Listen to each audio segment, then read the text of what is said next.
Jadi siapa yang kita pilih nanti sabar dulu. Sabar dulu toh. Sabar.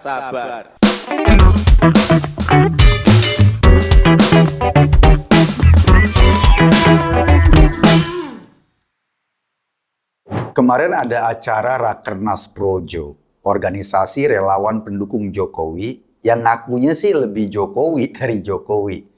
Tersebar rencana yang akan hadir di acara itu adalah Jokowi sendiri. Hadir juga Gibran dan Prabowo. Dan katanya dalam Rakernas itu nanti akan ada deklarasi untuk mendukung Prabowo sebagai capres. Sayangnya Prabowo nggak datang di acara tersebut. Ketika Gibran hadir, para peserta rame-rame teriak-teriak.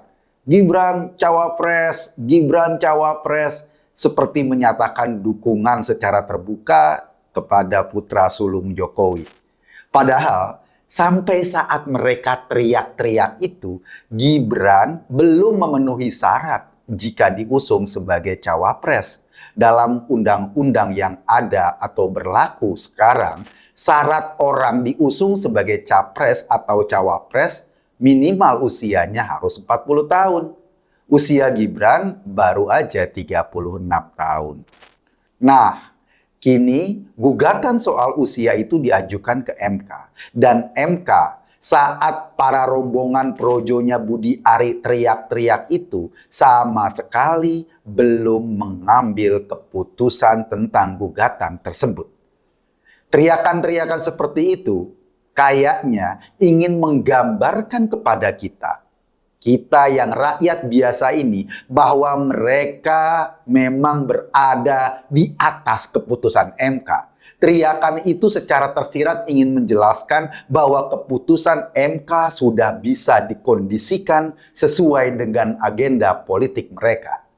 Mereka seperti ingin mengatakan yang mereka dukung adalah anak presiden. Mau apa lo? Karena itu soal MK kecil. Orang akhirnya bisa saja berpikir MK nggak lagi independen. Kita tentu maklum, pameran kesombongan seperti itu, suasana yang mentang-mentang yang sangat telanjang ditampakkan di depan hidung kita, disiarkan langsung oleh televisi. Apa sih yang kita pikirin?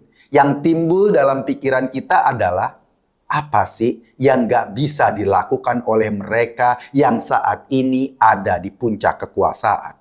Apapun bisa dilakukan.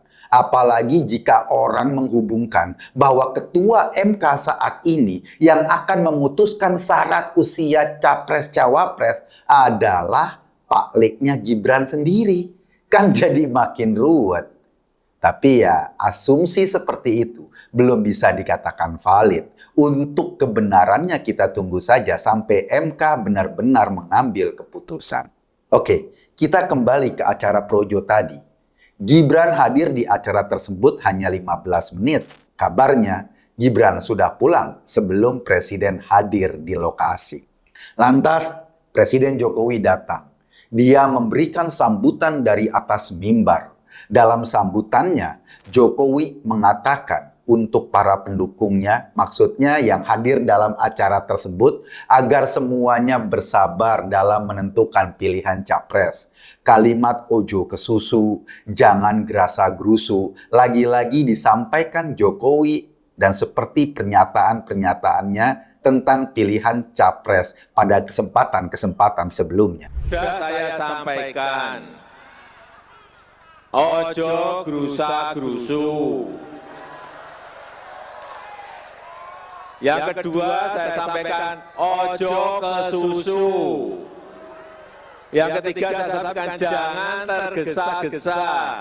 Kabarnya setelah sambutan Jokowi, acara langsung bubar. Tapi ada yang aneh. Yang aneh justru kejadian selanjutnya para petinggi yang hadir di acara tersebut lalu beranjak ke Kertanegara. Bahkan MC mengumumkan mengajak seluruh peserta untuk beramai-ramai ke Kertanegara, maksudnya ke rumah Prabowo. Di sana sudah menunggu Prabowo dengan santai. Kita bergerak ke rumah Kertanegara. Minta tolong panitianya untuk mengatur teknisnya supaya kita segera sampai di rumah Kertanegara, ya. Entah, tadi Prabowo nggak datang, tapi cukup nungguin di rumah.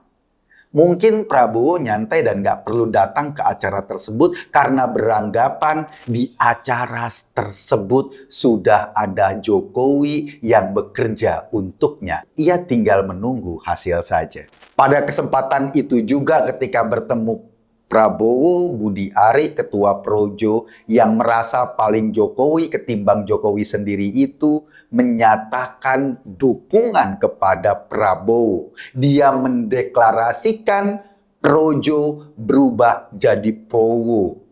Maksudnya pro Jokowi berubah jadi pro Prabowo. Rakyat tentu nggak budek kan? Baru beberapa menit yang lalu di atas mimbar acara Projo, Jokowi bilang jangan kesusu, sabar, jangan menentukan pilihan capres dulu. Tapi kenyataan berkata sebaliknya. Budi Ari menerjemahkan kata-kata Jokowi itu menjadi dukungan kepada Prabowo. Entah kita yang lambat berpikir atau mereka yang budak.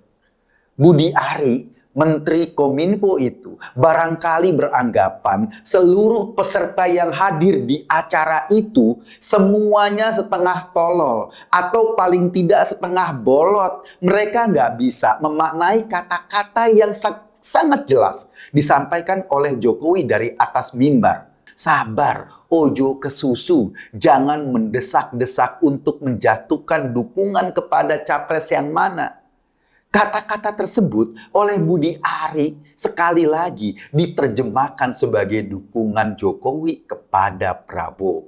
Entah kita nggak tahu apa untuk kepentingan politiknya dalam konteks mendukung Prabowo. Sebetulnya Budi Ari sedang ngerjain Jokowi.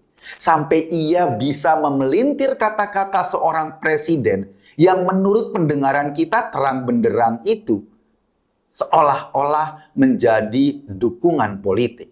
Atau sebetulnya Budi Ari mau menjelaskan kepada kita bahwa pada saat Jokowi ngomong sabar, ojo kesusu itu, Jokowi sedang berbohong dari atas mimbar Rakernas tersebut. Kata-kata Jokowi yang katanya sabar dan jangan gerasa-gerusu itu adalah sebuah kebohongan. Sebab menurut Budi Ari maksudnya adalah dukungan pada Prabowo. Melihat fenomena yang lucu ini, kita-kita yang hanya melihat dari luar hanya punya dua kesimpulan. Setidaknya dari pidato Jokowi dan aksi Projo yang kemudian menyatakan deklarasi dukungan pada Prabowo. Yang pertama, Projonya yang budak atau Jokowinya memang suka berbohong. Tapi kalau kita perhatikan, ini memang permainan politik. Kebohongan, kebudekan sudah menjadi hal yang hari-hari. Gue Kakut tadi. Terima kasih.